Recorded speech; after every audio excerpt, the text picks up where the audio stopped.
টিডি বাংলা ইউটিউব চ্যানেলে আপনাদের সকলকে স্বাগত জানিয়ে শুরু করছি রিজনিং ক্লাস।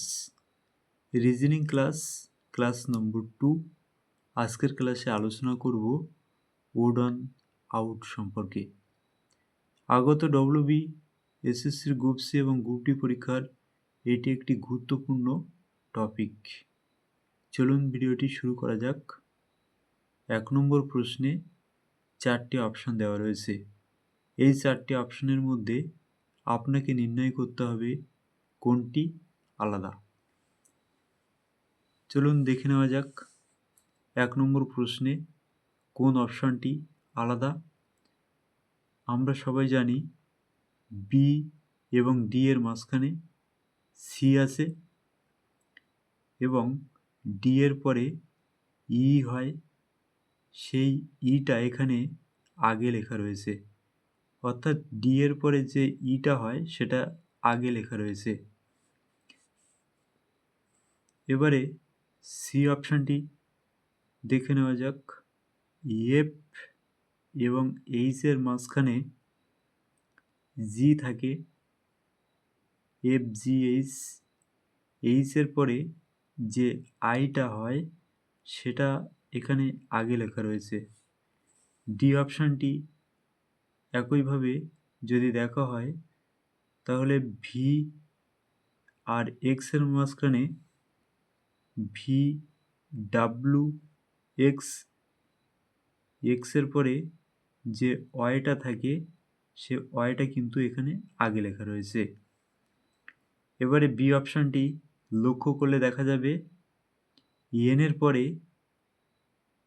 ও পি, কিন্তু এখানে এনের পরে পি থাকার কথা ছিল, এনের পরে পি থাকার কথা ছিল, যেহেতু ও গ্যাপিংয়ে থাকবে আর পি এর পরে কিউ, পি এর পরে কিউ থাকবে, কিন্তু এই অপশানটিতে অন্য 3টি অপশানের থেকে আলাদা।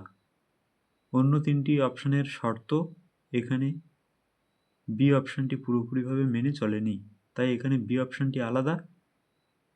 এটিই হয়ে যাবে সঠিক উত্তর। 2 নম্বর প্রশ্ন, সূর্য, চাঁদ, মঙ্গল, পৃথিবী, এই 4টি অপশানের মধ্যে কোনটি আলাদা হবে?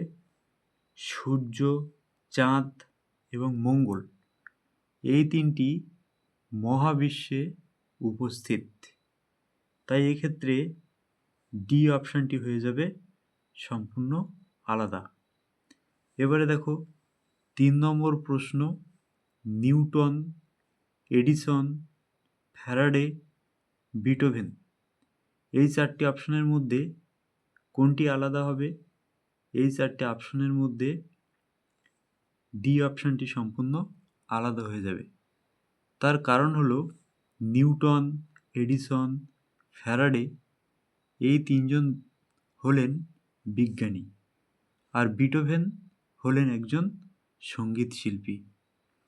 এবারে 4 নম্বর প্রশ্নটি লক্ষ্য করলে দেখা যাবে ইঞ্চি, ফুট, ইয়ার্ড, কোয়াট এই 4টি অপশানের মধ্যে কোনটি আলাদা হবে?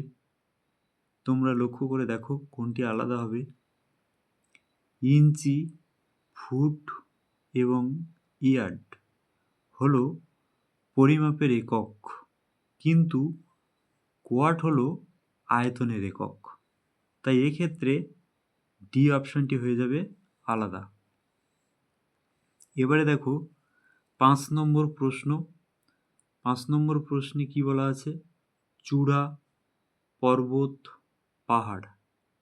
চূড়া, পর্বত, পাহাড় এই 3টি কিন্তু পাহাড়ের সাথে সম্পর্কিত, পাহাড়ের সাথে সম্পর্কিত বা উচ্চতাযুক্ত বৈশিষ্ট্য, কিন্তু উপত্যকা এটি সম্পূর্ণ আলাদা, তাই এক্ষেত্রে ডি অপশানটি হয়ে যাবে আলাদা।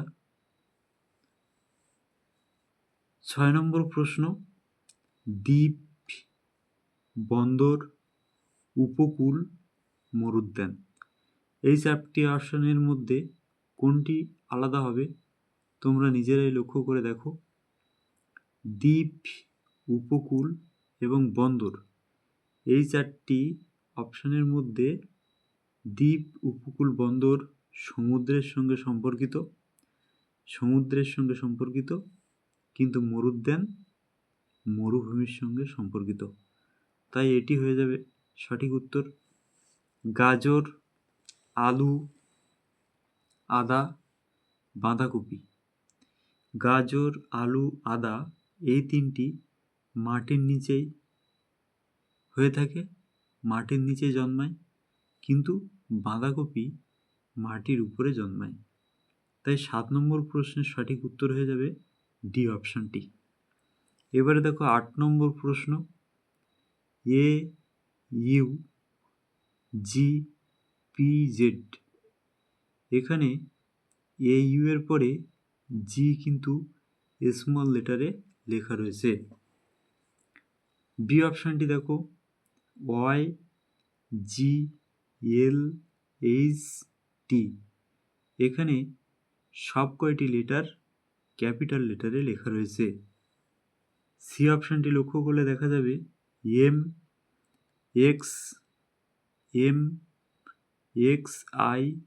MXIDV, এখানে আই লেটারটি কিন্তু স্মল লেটারে লেখা রয়েছে। ডি অপশানটি লক্ষ্য করলে দেখা যাবে KFEC, এখানে ই অপশানটি, এখানে ই লেটারটি কিন্তু স্মল লেটারে লেখা রয়েছে। এ অপশানে জি লেটারটি স্মল লেটারে লেখা রয়েছে। তাহলে এখানে সঠিক উত্তর হয়ে যাবে বি অপশানটি, কারণ এখানে বি অপশানে প্রত্যেকটি লেটার ক্যাপিটাল লেটারে লেখা রয়েছে। 9 নম্বর প্রশ্নটি দেখলে বুঝতে পারবে 4টি অপশানের মধ্যে কোনটি আলাদা। তাহলে আমরা দেখি অপশানগুলি টেস্ট করে যে কোনটি আলাদা হয়। 66 থেকে 56 বিয়োগ করলে হয় 10। 41 থেকে 30 বিয়োগ করলে হয় 11। 101 থেকে 90 বিয়োগ করলে হয় 11। 33 থেকে 22 বিয়োগ করলে হয় 11। অর্থাৎ এক্ষেত্রে এ অপশানটি হবে সঠিক উত্তর। অর্থাৎ এ অপশানটি হলো অন্য 3টি অপশানের থেকে আলাদা। 10 নম্বর প্রশ্নটি লক্ষ্য করে দেখো কোনটি আলাদা হবে, অর্থাৎ কোনটি সঠিক উত্তর হয়। এই অপশানটি আমরা যদি লক্ষ্য করি তাহলে দেখতে পাবো, যদি আমরা 8-এর স্কোয়ার করি তাহলে 64, 10-এর স্কোয়ার করি তাহলে হবে 100, 9-এর স্কোয়ার করলে হবে 81, এবং ডি অপশানে 11-এর স্কোয়ার করলে হয় 121। কিন্তু সেক্ষেত্রে এখানে 131 লেখা রয়েছে। তাহলে এটি 3টি অপশানের থেকে আলাদা, তাই এটি হয়ে যাবে 10 নম্বর প্রশ্নের সঠিক উত্তর। প্রিয় দর্শক ও শিক্ষার্থী, এই ছিল আজকের রিজনিং ক্লাসের 10টি প্রশ্নের সমাধান। ভিডিওটি আপাতত এ পর্যন্তই। ভিডিওটি যদি হেল্পফুল মনে হয় তাহলে একটি লাইক করে চ্যানেলটি সাবস্ক্রাইব করে সঙ্গে থাকবেন। ফিরে আসবো পরবর্তী ক্লাসে। ধন্যবাদ।